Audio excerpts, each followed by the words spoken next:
Good evening, everyone from Madison, Wisconsin. Some of you, I know it's not evening. We have people joining us from all over the world. In the chat box, please let us know where you're joining us from.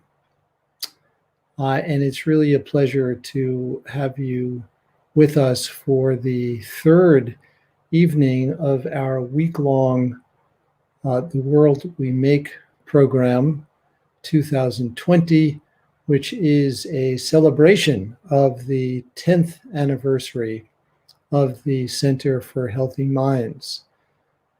We began 10 years ago in 2010 when His Holiness the Dalai Lama came to Madison, Wisconsin to help us inaugurate the center. The mission of our center is to cultivate well-being and relieve suffering through a scientific understanding of the mind. And a few years ago, about 4 years ago, recognizing that science itself is necessary but not sufficient to tackle the problems that we're facing in the world, we started a nonprofit corporation associated with our center, Healthy Minds Innovations. And I'll say a little bit more about that in just a few moments. But before we begin this evening, before we dive in, I'd like to express my deepest gratitude to the individuals and organizations who are providing support for this week-long event. There are a number of organizations, the Madison Gas and Electric Foundation, Chris and Sarah Fortune, Jim and Judy Hirsch, the Outrider Foundation, the QTI Group, Atomic Object, and Delta Properties all have made important contributions that is enabling us to put this week-long series of events together.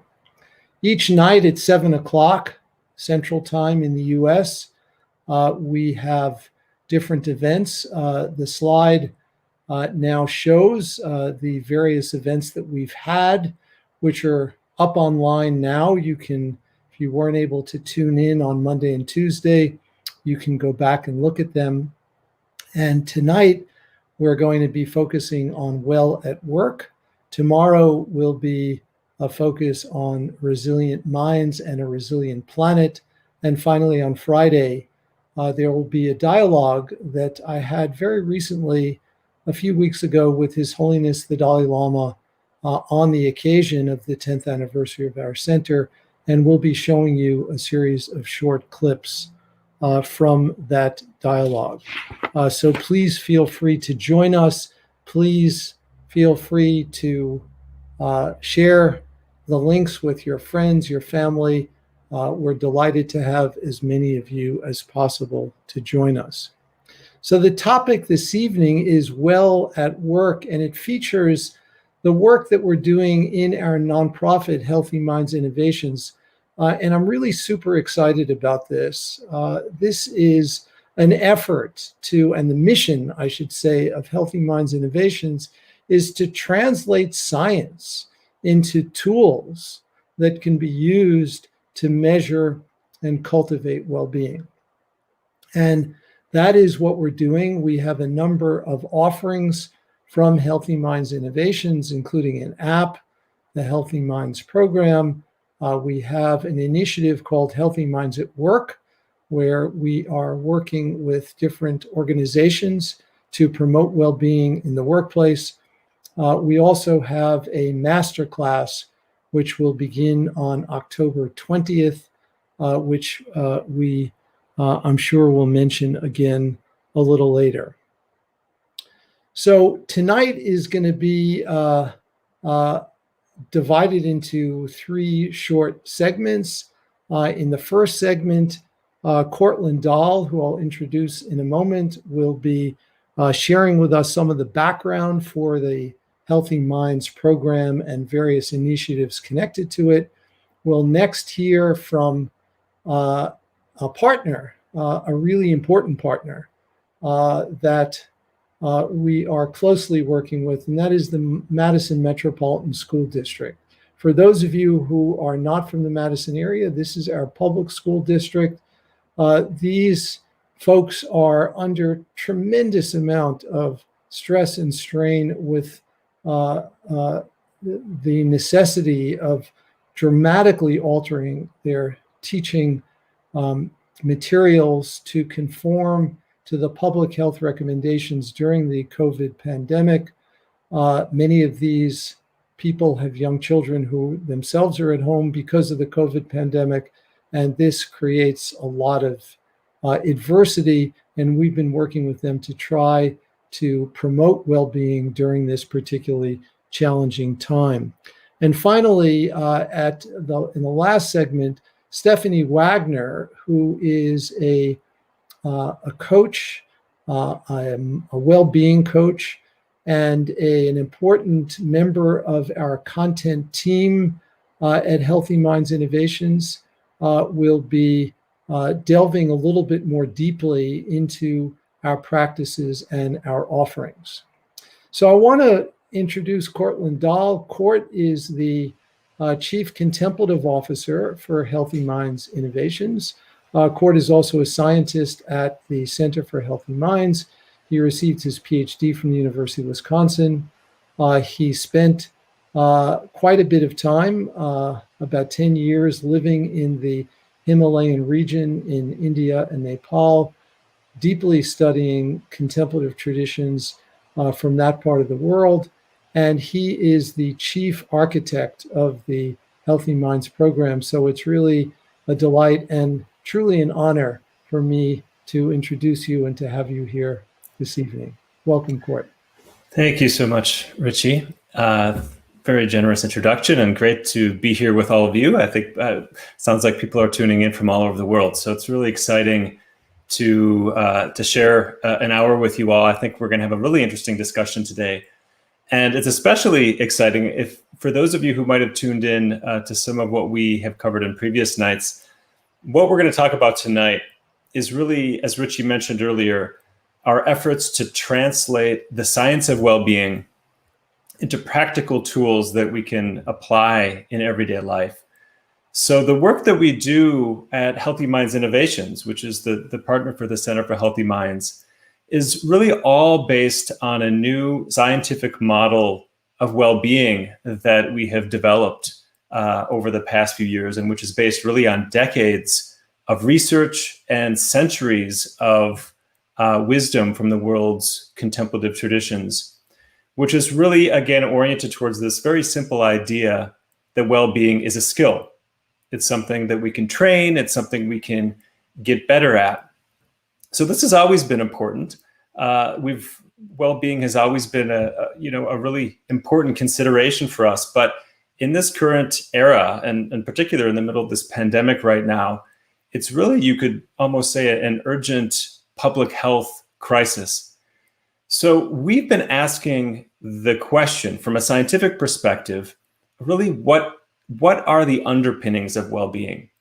When it comes to well-being, how can we actually cultivate it? What does it actually mean to cultivate well-being? So as you saw a moment ago, the basic framework for this is focused on 4 main pillars of well-being, which are awareness, connection, insight, and purpose. So here you can see it up on the screen again.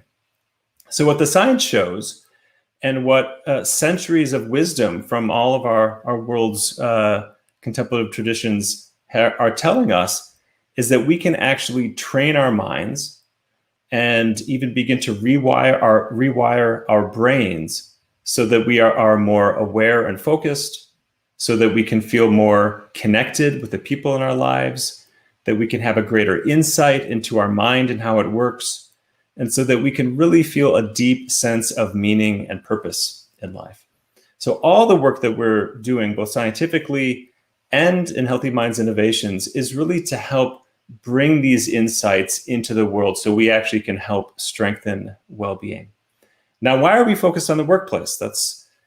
There's many places we could have started, and there's a few important examples or reasons for this. The first is a very simple one, which is that for most adults, those of us who have full-time jobs, we will spend more time at work than just about anything else we do. It's really perhaps only sleep that is in the same level in terms of the amount of time that we devote to particular areas of our lives. So it's the place where we just spend a great deal of time. It's also an area where we experience deficits of well-being most acutely. And in the midst of this pandemic, this has really reached almost epidemic proportions with the levels of uncertainty that we face, all of the upheavals that we're facing, even for organizations that are surviving this global pandemic. There is so much change, there's so much uncertainty that it really creates a tremendous amount of stress. So it's not only where we spend a lot of our time, it's where our well-being shows up in our lives. It's where we experience the benefits of being resilient. It's where we can really feel it when we thrive, when we flourish. And it's where we really suffer when things perhaps are not going so well. So I wanted to introduce now my colleague, Stephanie Wagner, who Richie introduced a few moments ago. So Stephanie is a really amazing person. She's has 2 master's degrees, including one master's degree in integrative health and well-being coaching. She's kind of our wellness guru at Healthy Minds Innovations.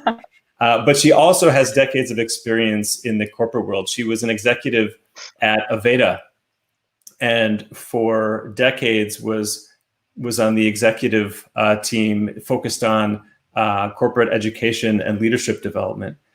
And she knows what it's like. She's actually been there trying to bring these practices into the world and into the corporate environment. So Siri is talking to me on my computer right now, just a moment. That was a very weird experience. Siri was like reading back to me the transcript of my own talk. Sorry about that. That was a very weird moment. Anyhow, back to the regularly scheduled program. So anyway, Stephanie, to pick up our conversation, we did a really interesting survey a while back where we partnered with YouGov, and we looked at what is really stressful these days for people who are working full time. And one of the things we found, which I mentioned a few moments ago, was that there's just a tremendous amount of uncertainty. And all of that uncertainty is one of the biggest pieces of stress. So you're out there on the front lines, you're talking to the people in companies, you're having the conversations about what people are actually experiencing. I wonder if you could just share a little bit about what you're hearing and what you've learned. Yeah, thank you so much, Court. I have the great pleasure of working directly with our Healthy Minds at Work customers and engaging with them in training. And what I'm hearing right now from our customers is that people are stressed out, and of course they are. They're stressed out. They're burned out. They're looking for tools to help them deal with things like stress and anxiety. So let me tell you just a little bit about some of the common themes that I'm hearing from our customers. So the first thing, which is probably not a surprise to all of you, is that, with people who have children, navigating the very complicated world of remote school situations, hybrid school situations, puts a tremendous amount of stress on parents. So not only are parents who are working from home trying to do their own work, but they are also trying to then simultaneously, manage their child and their child's engagement in school, as well as their, their use of the internet, which is I've heard a lot from working parents. Another theme that I've heard is really the blurry lines that exist now between personal life and work life for people, again, that are working remotely. When you have your work in your home space, it's really hard to shut things down at the end of the day. So you might find yourself working these really extended hours because those boundaries are indeed so blurred. So overall, people are navigating a lot of challenges, and people are digging really deep in their well-being toolbox to help them find some ease.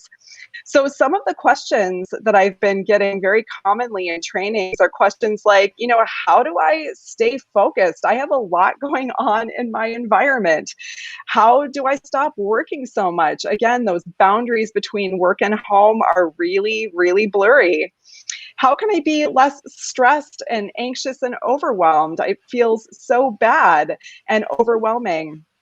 And how can I find time for self-care? Things like exercise and meditation are falling by the wayside. So if any of these themes are resonating with you out there, please just know that you are not alone. We are dealing with unprecedented times right now. And I think the thing that's uniting us all is stress. So just to summarize, I would say the three main areas that employee populations are dealing with, at least that we hear, in terms of their well-being, are dealing with feelings of anxiety and overwhelm, balancing the demands of work and home life, and staying focused. And I can just say from my own experience, I don't have children, but what I am navigating is being at home with my husband, both of us working at the same time, all the time. And so there just isn't a lot of space, and so I'm trying to lead guided meditations at my dining room table, lead webinars. He's upstairs, he's a therapist, he's seeing clients on his computer, and we're just in each other's space all the time. So, sort of regardless of what everyone's individual challenges are, we all are going through our own way and finding our own way here. So with that, Cord, I'll turn it back over to you. Yeah, thank you. Hopefully Siri will not give me a commentary as we're going here. So this is so true. I mean, what you just said, I'm experiencing this. You could see I'm at home. I've got a 15-year-old in the other room here. This is what we're all experiencing. This was not in the script. None of us planned for anything even remotely, close to what we're experiencing right now. And we thought, rather than just simply telling you about what we're doing, that we could actually have a conversation with some of the people who we work closely with to kind of see how the work that we do at the center and with Healthy Minds Innovations actually shows up in people's lives and in the lives of organizations. And there's probably, almost every form of work has been thrown into disarray through this pandemic, but education in schools has got to be one of the most the most uncertainty and the most change has happened. I can just say again, I mentioned having a teenager at home, that it's just a completely different ballgame. Here in Madison, all education is happening online.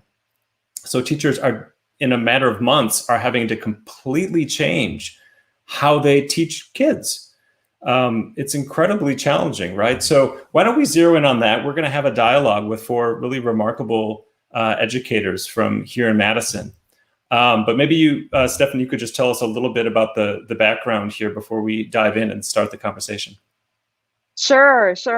So one of the reasons why Healthy Minds Innovations first partnered with the Madison Metropolitan School District is because of sort of the inherent and always present stress that educators experience on a daily basis, even prior to the pandemic. So we thought, if we can support these employees, we can support anyone. So MMSD completed a very successful pilot of the Healthy Minds program in 2018, and the results were very promising. So as you can see from the initial results, individuals dove into the program and their well-being scores improved greatly across all dimensions of well-being following their participation in this 5-week pilot. So given the state of the world today and the new stressors on educators like virtual teaching, we thought they would be the perfect people to talk to about the initial pilot, how their well-being has been impacted in the midst of the pandemic, and what tools and practices they're using now to support them during this very challenging time.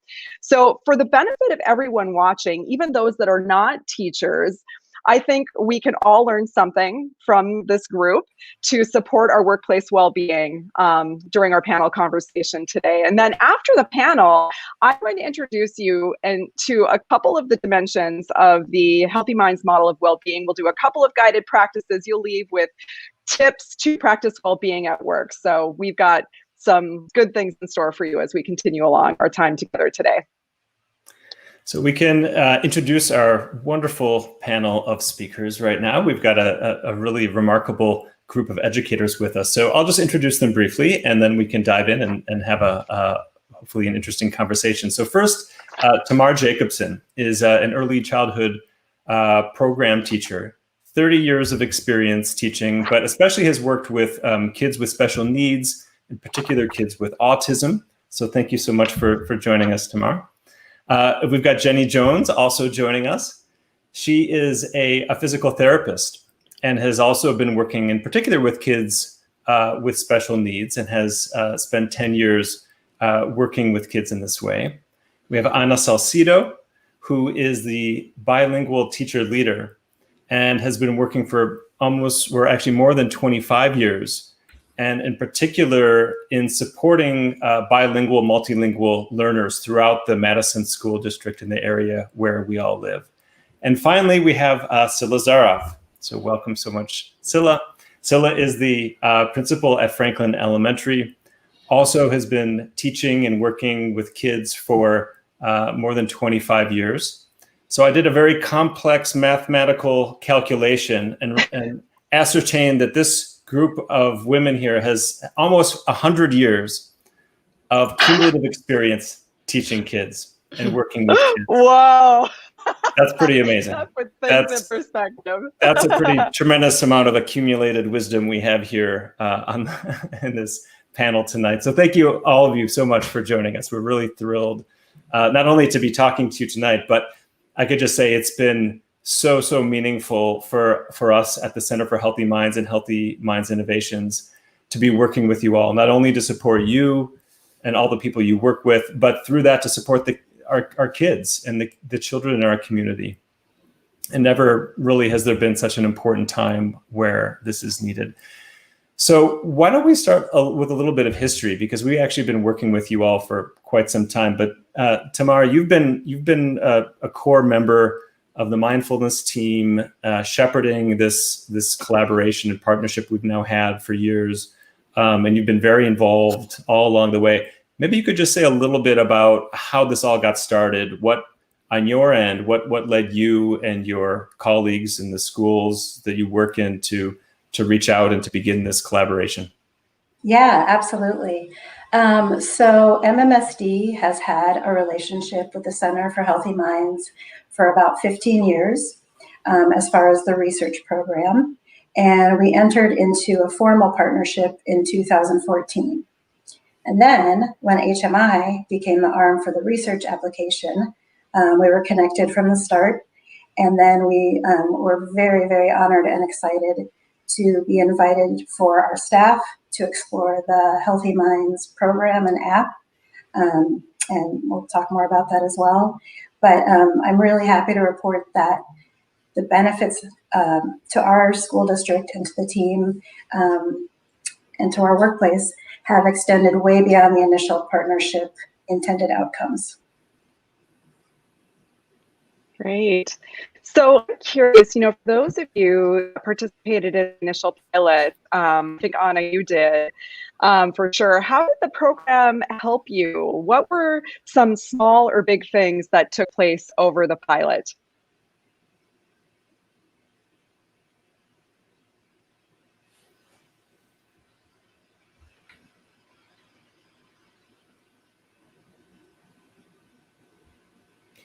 Hey, Anna, we're not able to hear you. We're not able to hear you. If somebody else wants to jump in while Anna's getting her audio sorted out. No. Maybe Scylla, do you want to, or Jenny, either of you have thoughts on that? Sure, this is Scylla. Yeah, I wasn't a part of the initial pilot, but it is something that I've used over the last year and a half. And I've really found, as a person newer to practicing mindfulness, that it's given me great support in carving out the time to do a sitting practice, and also there are kind of the learning pieces. So I've really come to find that as a complete source of a resource that I go to, and also have referred our staff to that as well.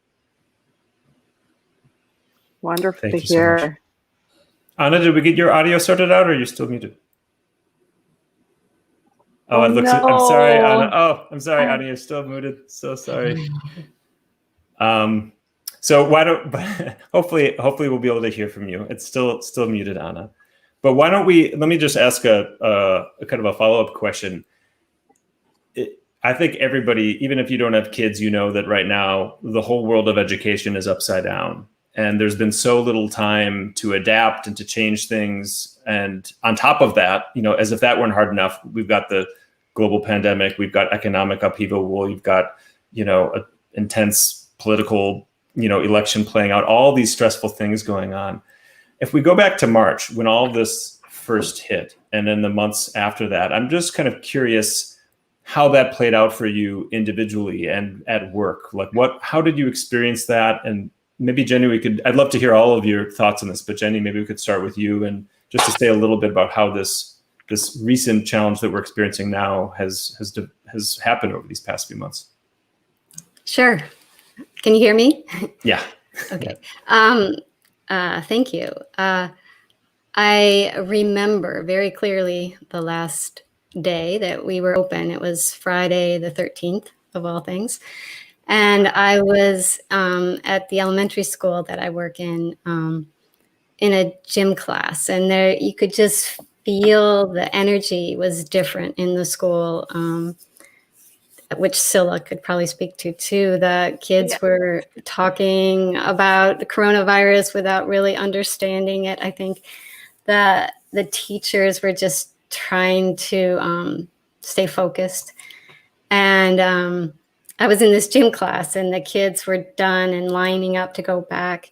And somebody was coming along with they were all over each other, like 6-year-olds. And somebody was coming along with a hand sanitizer.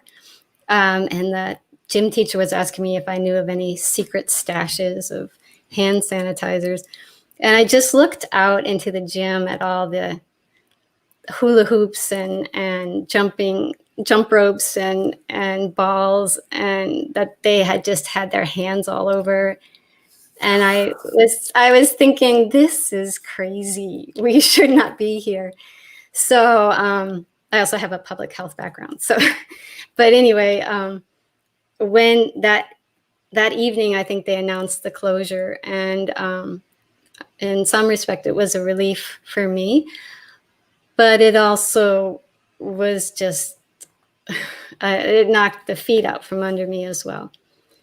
We had a couple weeks of spring break, and then we were right back. And the spring break was the lamest spring break ever. But we were back in it and in meetings, and it just felt like a brand new job, and that I wasn't qualified for. And everybody was in this new job, and there were so many questions, and I just didn't know if my skills would be applicable, and I didn't know if I would have any value. So that was really hard. And then the whole work home craziness, and my son got sick at the end of March, so that was stressful.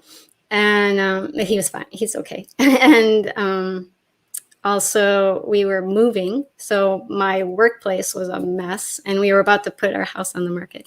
So any just little stressors that I know everybody has. And the thing that I think as teachers or people in schools, we always are so acutely aware that no matter how stressed we are, there are families that just have so many more challenges, and that really weighs heavy on teachers normally. And during this time, it was just magnified, and I don't know, I kind of felt helpless. I didn't know if I could help.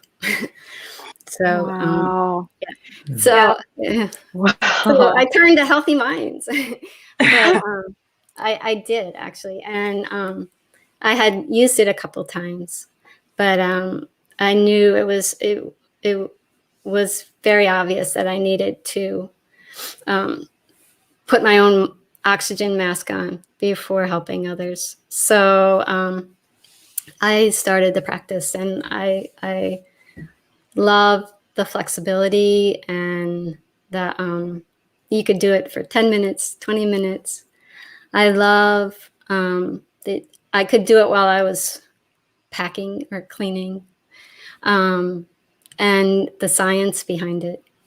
But I also then started to try to promote it to my friends and my family, and I actually bribed my kids to do it, and because I had suggested it and they didn't take the suggestion, but I put some money on the table.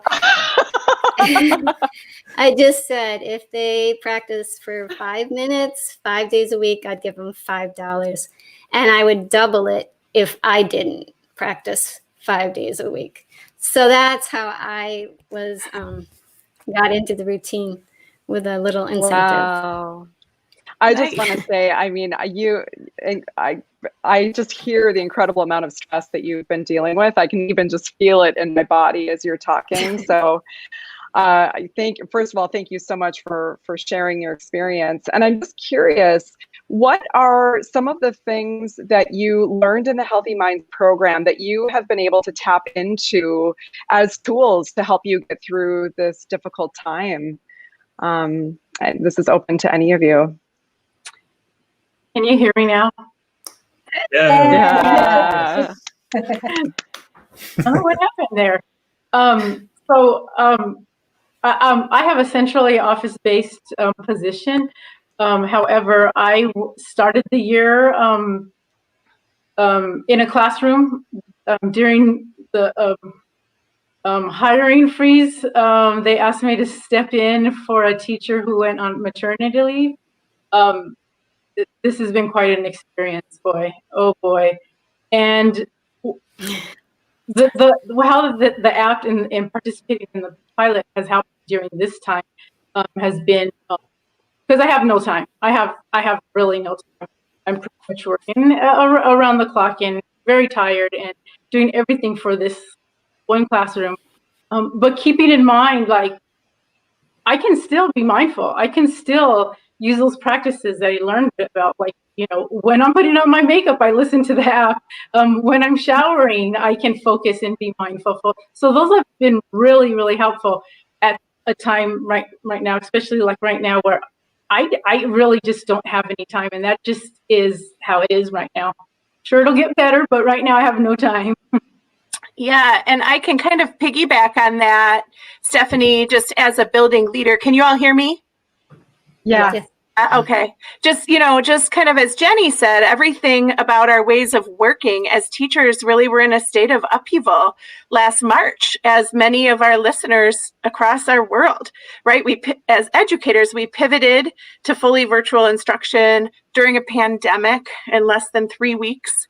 And our work as teachers and our identities as face-to-face, seeing our little humans, that all shifted during that time. So for me as a school leader, I knew I needed to practice my own self-care, kind of what Jenny said about putting my oxygen mask on first, and model that and be really intentional about offering that space for our teachers to do it well. I mean, they are on stress. So I really depended, as I said before, on Healthy Minds to help me that app helped me through some of my guided practice, and I set aside a morning time. And I really found that doing that allowed me just some space for myself, so that over the course of the rest of the day, I could really be that container and offer some of that space for our teachers. Because I think caring for our educators at our school, in order for them to do their best work, was at the forefront of my mind as a leader. And as you said, we have over 100 years of experience together, and that idea of striving to be our best as virtual teachers when we've never done this before. Our veteran teachers, our superb teachers, were put in this really hard position and depleted of energy and often felt defeated. So offering opportunities for self-care an accountability partner to make sure we were taking care of each other just became so crucial. And I think what you said, Stephanie, about that blurring of our like the lines between our work life and our home life really just all came kind of crashing down. So for myself and our staff, we really talked about what some small shifts could be that we made throughout our days to support well-being. One of those that we tried was just what were those rituals that signified the beginning and the ending of our workday. For me, it's pouring myself a big glass of water, opening the shades. So what are those little pieces that help us start to define our work? And I think the Healthy Minds app, in addition to helping with my sitting practice and sometimes some coaching when I couldn't sleep, I also really found that the active practice, a brief 10-minute walk between my lots of Zooms, really sometimes acted like a coach for me or a pep talk. And then allowing for our teachers to create that space was just so crucial. So, yeah. That's so heartening wonderful. to hear. Yeah. Go ahead, Cord. Yeah, I'm just curious. We did some work very recently with young college students, 19, 20, 21 years old, and who are doing something similar to the way you're all doing it. And one thing that really struck me that was very interesting is if you kind of zoom out that the model of well-being that I mentioned earlier, and these 4 dimensions of awareness, connection, insight, and purpose, that it was clear that there was no one size fits all. There was some who really, really gravitated to purpose and talking about clarifying and embodying values, just really, really, brought them to life. And others really talked about attention and being distracted, and the awareness practices were helpful. Some loved connection, some loved insight. I'm just kind of curious which of these, if any, kind of really felt like it spoke to you or felt like it was most helpful given all of the kinds of things you're facing. And this could be for any of you, anybody who wants to jump in. I would have to say that the awareness component is often the furthest thing for me to be reaching for, but also the most critical. And so between the app and having reminders, I really find it to be very grounding to have reminders like of just a moment. And even though it doesn't stop anything else going on in the world, it's been incredibly supportive. So I would pick awareness. That's mine too, Tamar. Hey, look at us. I would say I agree. I think just really basic, going back to my breath and just tuning out and listening, going through some of the senses meditations that they go through on Healthy Minds, just allowing me to live in the moment. I tend to catastrophize and the what ifs when we're living in this world of uncertainty. And so I think just that awareness and bringing myself back to what is in my control has been that's where I find myself going the most on the app. That's great. Anna or Jenny, either of you? Not that you have to pick, just curious. I would say the connection pillar spoke to me the most during initially, just because of the pandemic, we were all kind of experiencing the same thing in many ways. And it just was a good reminder that we are all want the same things and what's really important, and especially with the divisiveness that is out there as well. That's great. I don't know if I have I don't know if one spoke particular to me. However, during this time right now, I think the awareness one is really helping me. Again, just kind of remembering and reminding myself to focus on what I'm doing now, whatever it is, and be here with whatever. If it has to do with work, that's what it is. So taking a minute, even though if it's not a minute to myself, I'm still doing something. It's still taking a minute to myself when I'm mindful and being aware of what I'm doing. That's Great, wonderful. thank you. Yeah. I actually have a curiosity around, so you've got a mindfulness core group you've got going within your team. And I work with a lot of organizations that aspire to get a group like that going. So I'm curious, can you tell me a little bit about sort of what your group is like? Like, how frequently do you meet? What do you do? How long? That kind of thing. Would you mind just sharing a little bit about that? Because I think there are some workplace folks out there that would be really interested in hearing about your experience. Yeah, so the core mindful team. Yeah. Yeah.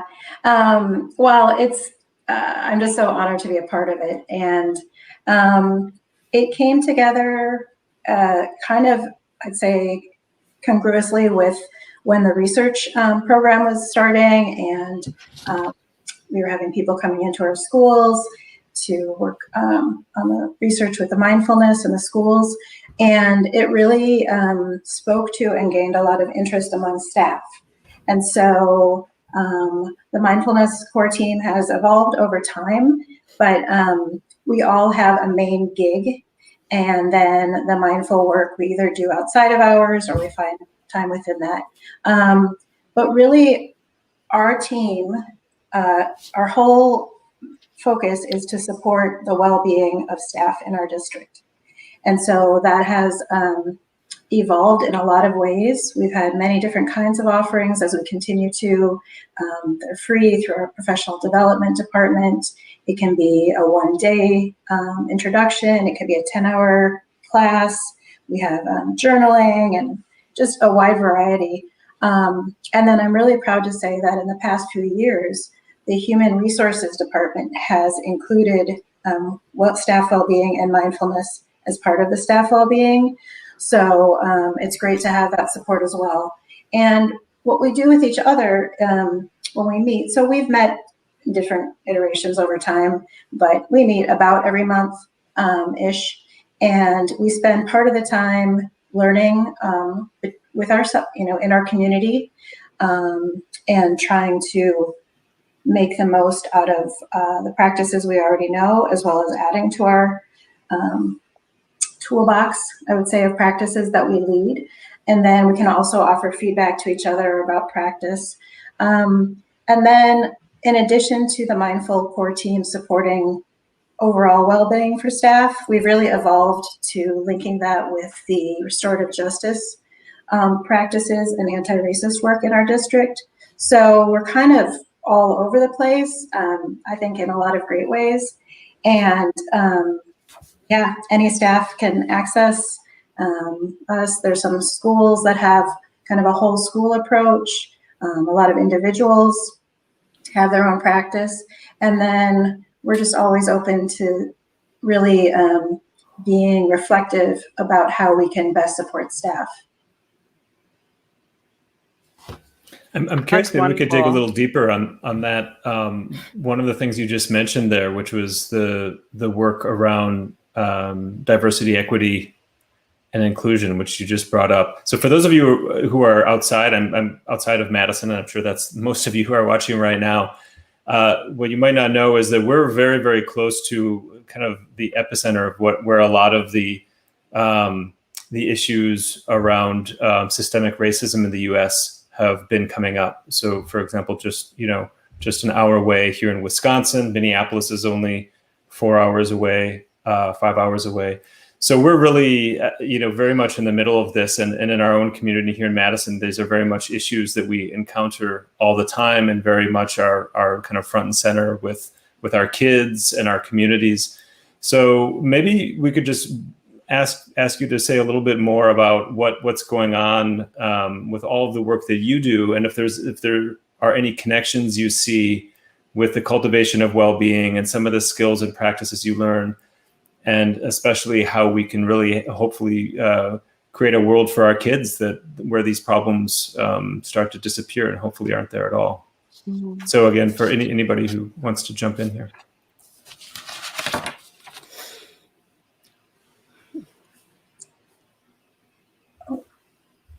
So I think you're muted. That's what I was just going to say. Sorry about that. I can start. I think for me as a leader, as a school principal, I think we have to be aware of our thoughts in order to address our behaviors, right? So as much as self-reflection can be painful and for sometimes it causes shame, etc., it also is really necessary when grappling with like racially charged events in our country and in our city, Madison. So in order to be actively anti-racist, I believe that the work starts with me and my own self-work as a white woman, looking inside and without judgment as much as possible, but also really pushing on where I've unknowingly adopted racist perceptions and things of that nature. And so I think mindfulness and the space that it provides really allows us to think differently about our words and practices. And then also we can't just stay in the contemplative, right? We have to practice into our actions. And so as a leader in a school, we're really doing some of that work and then seeing how it equates to being actively anti-racist educators and raising social justice-minded kids. So that's kind of. Yeah, and I would add that the practices themselves really can give us the gift of having a stronger base for responding rather than reacting. So whether it's compassion for ourselves or compassion for others, or the mindful attitude of being non-judgmental, as well as just pausing. I think it's understandably, we get very emotional and very wrapped up in everything that's going on, and inevitably there can be challenging conversations amongst teams or schools or staff or your neighbor, whomever it is. And so embodying those qualities as far as taking a moment and then responding or checking in with myself as far as where I am is very supportive. As far as district-wide, we have, with the restorative justice practices, a lot of work as far as like sharing space with others, whether it's students or staff in a circle. And so mindfulness blends with that perfectly, as well as supporting those who are in any kind of process that's going on in the moment. Great, thank you so much. Anybody else have anything to add around the topic? It's an important one, so I just want to make sure there's space for whoever else wants to share. When Scylla was speaking, I thought of the insight pillar and just some of the practices where you think of the maps in your mind or the constructs and where they came from and how automatic they are, and some of our biases, and just tapping into those practices of self-reflection and insight were really valuable, are really valuable. Great, thank you. So supporting this anti-racist initiative in our district really means that we have to allow courageous conversation. And so for me, using mindfulness to kind of, think about how I'm going to be going to a meeting, or, before I enter into a conversation, because if I'm not coming from a positive or healthy place, I guess I would say, I'm probably not moving the work forward myself. So that's been really helpful for me. And actually, if I could add one more thing, when you were talking, Anna, and somebody else mentioned it, really having that ability to reflect on our own implicit biases is greatly lifted up by mindful practices. Again, with any of the pausing, breathing, grounding, and then obviously like the awareness pillar, just being aware even of what maybe we don't know. Yeah, great. Thank you so much. So, based on your experience of navigating the stress of the pandemic, I mean, there have been a lot of tips and things that have bubbled up here. What would each of you say is like your biggest piece of advice for people in the workplace, whether they're teachers or otherwise? What's the biggest piece of advice that you have to, care for your well-being? How can you use these practices to support you during these stressful times? Is there one nugget that you would like to share?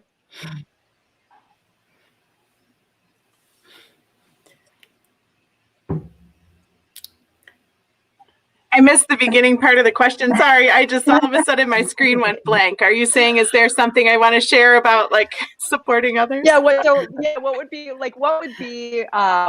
based on your experience? What would be like one tip that you could give people in the workforce to just deal with stress, kind of based on your own experience? And you could take that in any direction that you want. Yeah, and I think I touched on this a little bit already. Just I think finding a partner to check in on with one another. I think in this virtual world, those authentic like checks on our humanity just aren't there as much when we aren't in person. So, taking a mindful walk together on a cell phone with, those kinds of things I think are big. And then I also just think creating those rituals to start and end the day and providing yourself with just quick opportunities for a walk or some breathing. And again, I think others have touched on it. The app has all different times. So you can really choose a 5-minute little practice in the middle of your day. So those are a couple from me. Yeah, I just want to pull out a couple of things that you said because these things are so key. So finding a well-being accountability partner. So this could be someone that supports you in your habit formation, that you can check in with, that you can talk to about your challenges. The other thing that you mentioned that I've talked to some of my coaching clients about is this idea of creating some kind of like ritual at the end of your day that signifies like that the work day is done. So whether you're walking around the block to pretend like you're commuting, away from your home and then back in your home again, or something like that really allows you to disconnect with some kind of formality from your workday. And then the other thing that you mentioned, which I just think is great, is that, we can really have this idea in our mind that when we are going to do something that's good for our well-being, that it has to be like this long thing. And the truth is that it can be 3 deep breaths with, mindful awareness. It could be a 5-minute practice in the Healthy Minds program app. I mean, I think the fact that we've got active practices in the app have come up. So, it doesn't mean that you just have to sit down. Like you can walk around the block, you can clean your house, and it could just take 5 minutes. I found the cadence of throwing a ball for my dog is just a really nice, it really just listening and watching. It's pretty amazing, actually. So, and that's something I think was never part of my awareness prior to some of this learning, that this could be an opportunity for my mind to take a break from work, even for 5 minutes. Great. Anyone else have anything to add? Okay, go ahead, Jenny. I would just say, deliberately making it a part of your routine, because it's so easy for it to fall by the wayside when we have more and more things on our plate, which is what I found when we came back to school. But and give yourself grace and give others grace. Yeah, self-compassion is really helpful in these moments. Yep, that's what I was going to say. Self-compassion and mindfulness isn't, at least from our perspective, it's not something to like add to the list. That now I gotta, do all these things. Oh, I gotta sit, or whatever it is, your preferred practice, and just compassion for yourself, going easy on yourself if you can't get to things. But I do love the aspect that people have mentioned of really being able to embed into our everyday life. I mean, like the ground is always under us, so we can feel our feet on the ground, and it's like that's it. It doesn't have to be this whole thing. So. Yeah, it's easy to hold it's easy to hold ourselves against a standard of like pre-pandemic, expectations. And then we're here in this completely different situation. And then we beat ourselves up because we're not, upholding our pre-pandemic expectations. So I think that's where self-compassion really comes into play, and, flexibility and adaptability. Anna, I'm sorry I interrupted you. It's okay. So practicing mind shift is not going to make my workload less. It's not going to take anything off my workload. But the mind shift that I have of how to deal with it makes a whole lot difference. It's healthier, so I can do this. And think of those minutes when I can be still myself, feel the ground, or take a breath, or close my eyes, or listen to something. That's one of my favorite practices when we focus on sounds. Before I open the Zoom to start my class, just that the time you can take, use that so that I'm moving forward in a healthy way. And just piggybacking on that quickly, I will say one of the things I tried to shift was thinking about Zoom, like having gratitude for this as a way of connecting with our kids. So kind of reframing how I think about this. Like, I get to see you all tonight, and without Zoom, which I spend a lot of my days on, we could get into this kind of spiral of why it's so terrible. But even just trying to find the gratitude and the good, even in something like this, helped me kind of reframe my thinking to start a long work day virtually. Yeah. That's great. Well, thank you so much. Speaking of a kind of mind shift these days with the election, with everything happening in the world, it's so easy to get consumed by the negative and to get overly focused on the negative.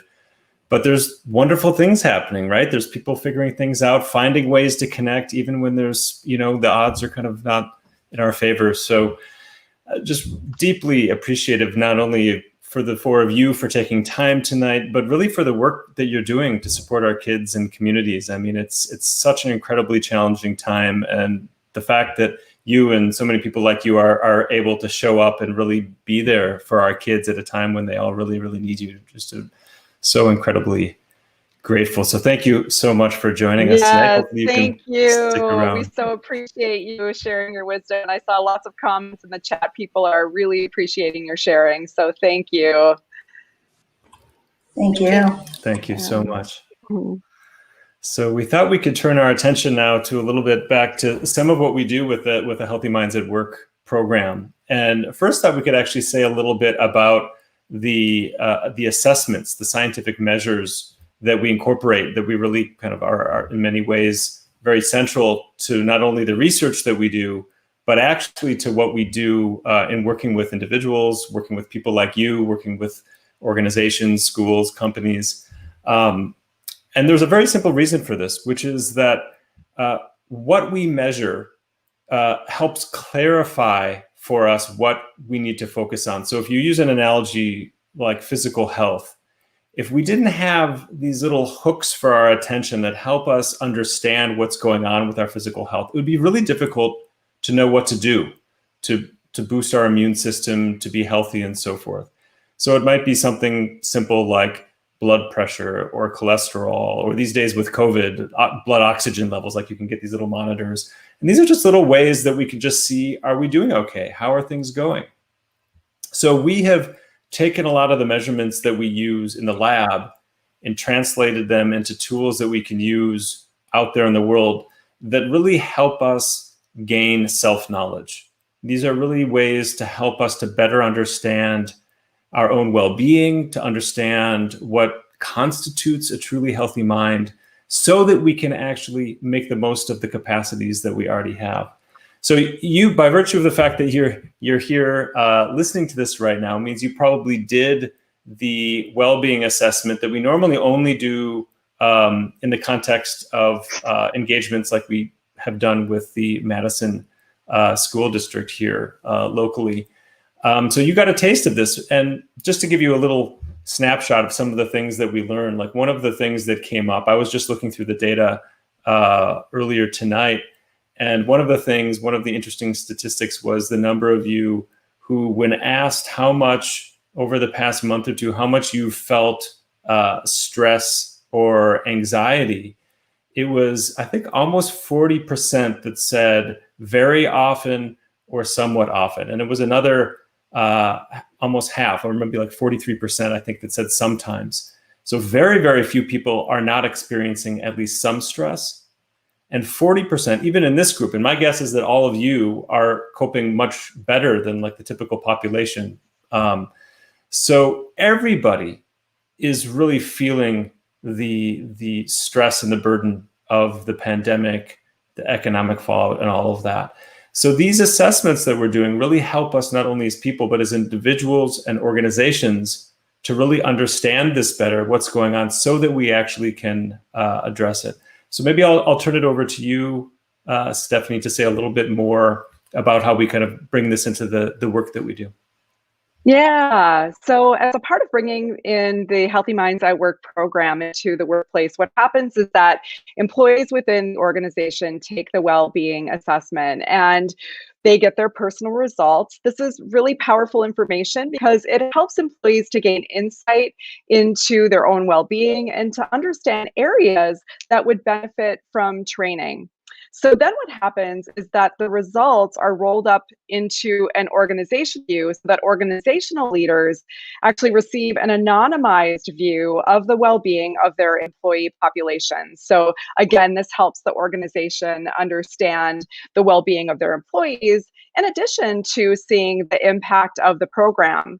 Now, this is powerful because we can actually see the impact of the efforts that have been put into training the mind by the employees. And so we would expect to see some movement in well-being scores after people engage in the Healthy Minds program because, in fact, well-being is a skill that can be learned. So this is something that Richie and Court both talked about at the beginning of the presentation. So the science of training the mind is all based on this idea.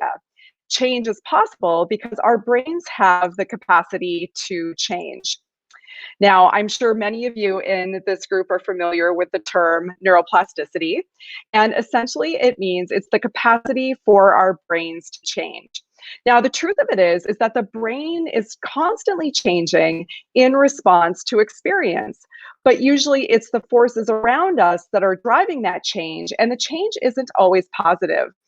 But when we train our minds with intention, we're harnessing that capacity for our brains to change so that we can actually begin to rewire our brains to work in healthier ways. So rather than experiencing well-being in those fleeting moments in our lives, we can begin to experience well-being as more of a baseline. So ultimately, what neuroplasticity is pointing to is the fact that change is possible. So what I wanted to do with our last little bit of time together today is to give you a brief introduction to two of the four dimensions of well-being, starting with awareness, which is our capacity to be present. So in the Healthy Minds program, we define awareness as the experience of being fully present and attuned to what's happening in the moment, as opposed to being distracted or absorbed in an activity. Now, we often equate awareness with mindfulness, which is this. So just for the sake of level setting our definition, so we define mindfulness here as sort of that heightened state of awareness of what's going on in one's body, one's mind, one's surroundings. But in fact, here within simply the dimension of awareness, we're training three different skills. We're working on mindfulness, which I just mentioned, but we're also working on attention and self-awareness. Now, these skills are important because they support us in doing things like noticing distractions. The more quickly we notice we're distracted, the more quickly we're able to actually come back to the task at hand. We can work smarter. This benefits, of course, both the employee as well as the organization.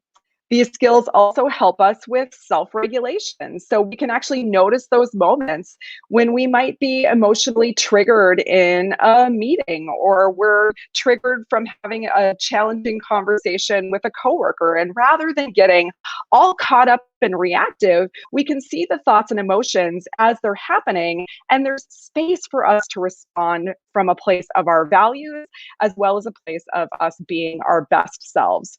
So what I'd like to do is I'd like to give you an experiential taste of working with awareness with a couple of the skills now through just a very brief guided practice.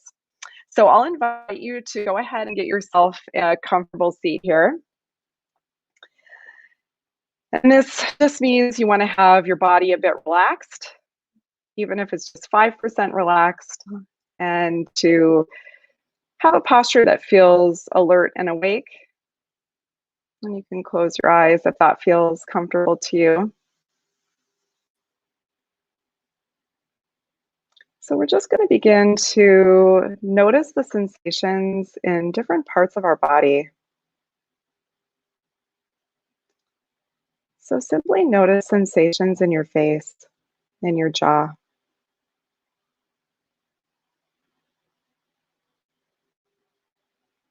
And what do you notice there? It might be tension, might be a little sensation.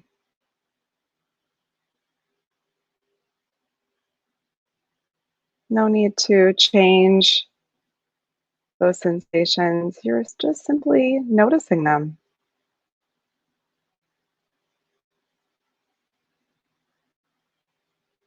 And now bring attention to the palms of your hands. Notice feelings of coolness or warmth. Perhaps you might even feel some tingling.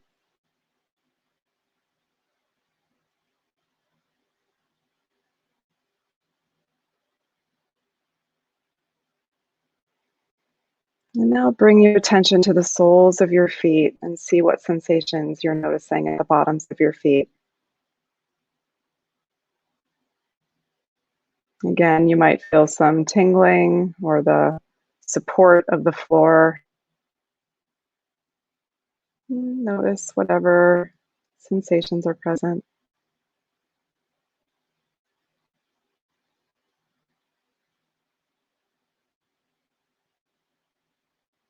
And now let's begin to notice the breath.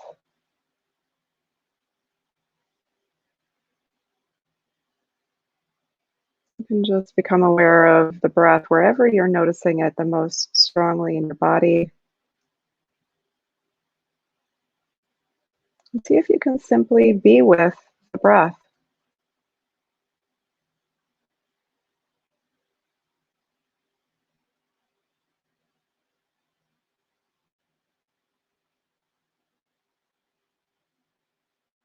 And as you're aware of the breath, notice those moments when your mind has wandered,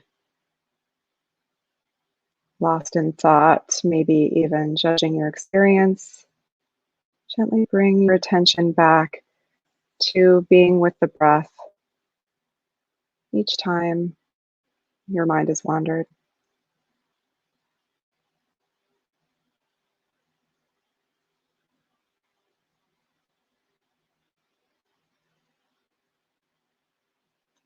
Okay, and you can let go of the practice. Open your eyes if they've been closed.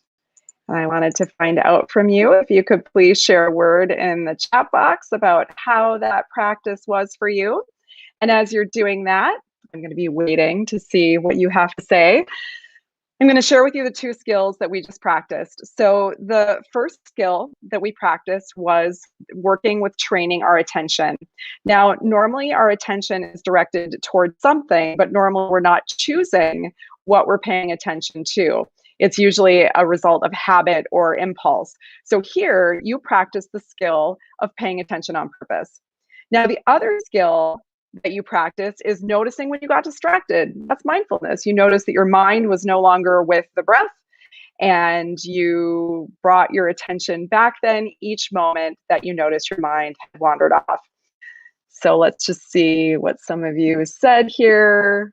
Many of you said relaxing. Anybody else find it challenging? I have to say, sometimes this practice can be challenging. So I just also want to normalize that ups and downs of experience in practice can be really normal. So that just gives you a taste of a couple of the skills that we train within the dimension of awareness.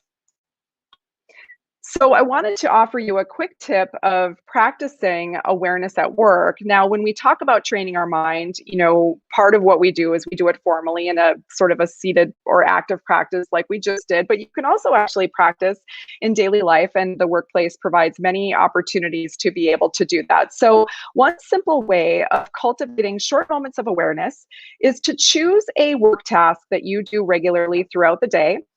Like, for example, logging on to a Zoom meeting or answering phone calls, interacting with others, and simply take 3 intentional breaths with awareness. So this allows you a moment to pause, gives you that moment of transition from moving from one activity to the next, and it really allows us to cultivate short moments of awareness throughout the day.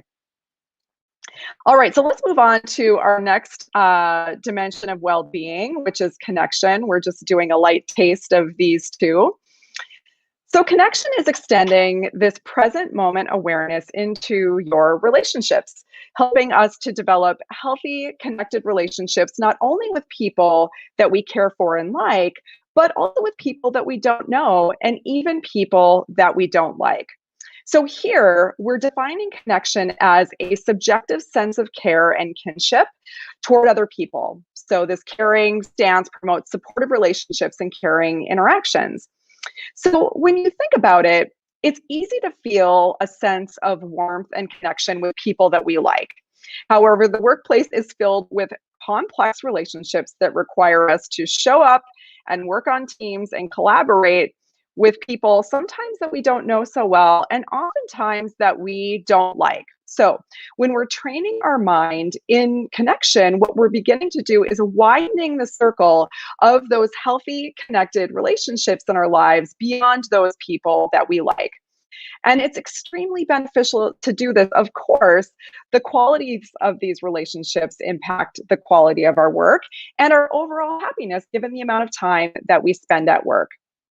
So there are 3 different skills that we're training in the realm of connection. They are appreciation, kindness, and compassion. So once again, let's do a short experiential exercise in the realm of appreciation. So go ahead and take your seat once again, allowing your spine to be straight and your body to be relaxed. Close your eyes if that feels good for you.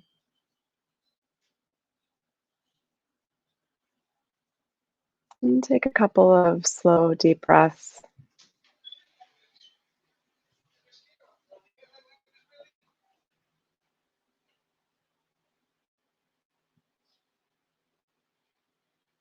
And now bring to mind someone, perhaps at work or in your personal life, that you have a warm, caring relationship with. So bring them to mind and sort of imagine them being in your presence.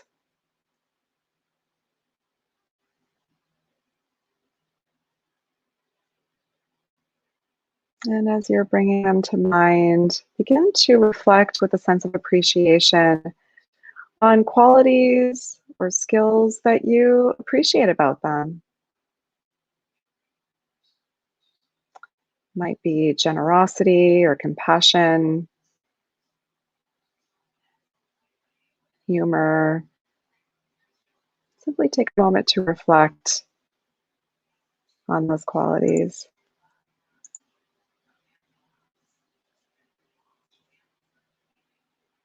And as you're doing this, imagine what you might say or do to express appreciation to this person. You might even just imagine yourself saying something to them. And take a moment to do that.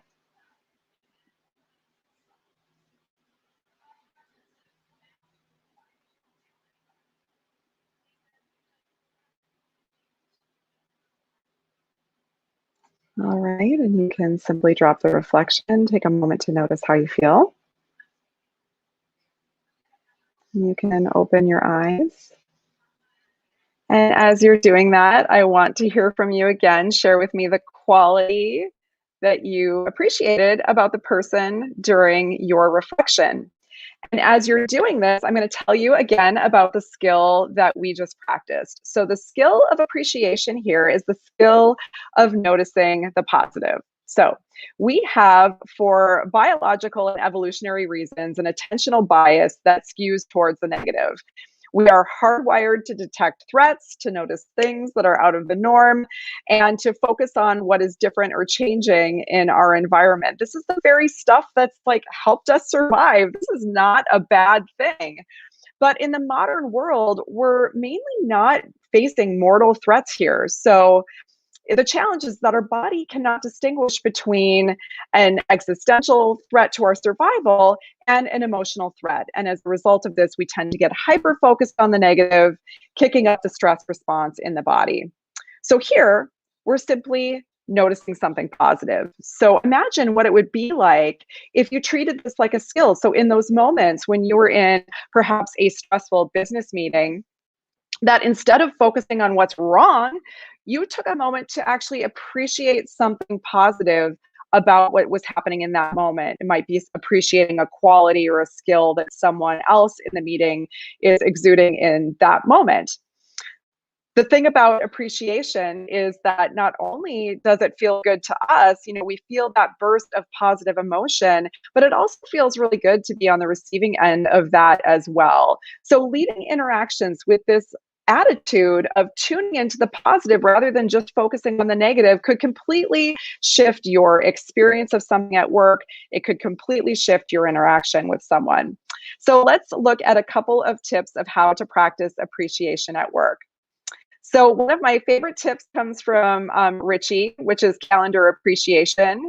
He actually looks at his calendar at the beginning of each day and looks at the meetings that he's got scheduled with people. And he brings to mind something that he appreciates about each of those people that he's meeting for the day. Next, tune into those moments when things are going smoothly, when relationships seem easy, when things are going well, when you have space to work on an important project. Again, take a moment to orient yourself towards that. And then lastly, express appreciation. It feels so good. This is actually one of my favorite things to do, is to just be in the middle of a business meeting and to just call out to someone, you know what I really appreciate about you? And then you tell them in front of people what you appreciate about them. And it really is a way of acknowledging people's talents. It goes a long way to enhance the relationship, and it ultimately just feels really good. So at this point, you might be interested in learning more about the program and the skills. We didn't go over insight and purpose today. So again, there's an opportunity for you to learn more there. So as you can see from this slide, the Healthy Minds at Work program offers quite a few options that can be tailored for different organizations. Please check out the website at hminnovations.org/work. And now I'll hand it over to Richie to close off the event. Thank you so much, everybody. Thank you so much, Stephanie. That was just beautiful. And thank you, Court. And also thank you to our Madison Metropolitan School District partners, to Scylla, Tamar, Jenny, and Anna. We really appreciate all of your contributions and the partnership that has been going on now for quite a number of years and continues to get stronger. We're really grateful. This evening, I think you all had a chance to see how we're beginning to translate the science and actually bringing it out into the real world, in real world context. And the master class, which is up on the screen now, is our first master class for the general public. We've been offering this in workplace settings, but this is offered to anyone. It begins on October 20th. So please let your friends and colleagues know about it. And Stephanie and Court are both contributors to this masterclass, and I think you got a taste of what extraordinary teachers they are. We'd like to remind you that tomorrow and Friday will also be events, part of our The World We Make celebration. Tomorrow night is focused on resilient minds and a resilient planet, and it will feature work of Tequila Chunglapa, who is head of the LOCA initiative in our center. And finally, on Friday evening, we have the capstone event being a dialogue with His Holiness the Dalai Lama. We really appreciate all of your involvement and engagement. In order for the world to change in the ways I think we all aspire, it requires each of us to contribute in whatever way we can in our own local context. And with a commitment from each of us in that way, I have the fervent aspiration and the conviction that we really can change the world to make this a healthier place where humans can genuinely flourish. Thank you all so much for joining us, and we look forward to seeing you again this evening and tomorrow evening.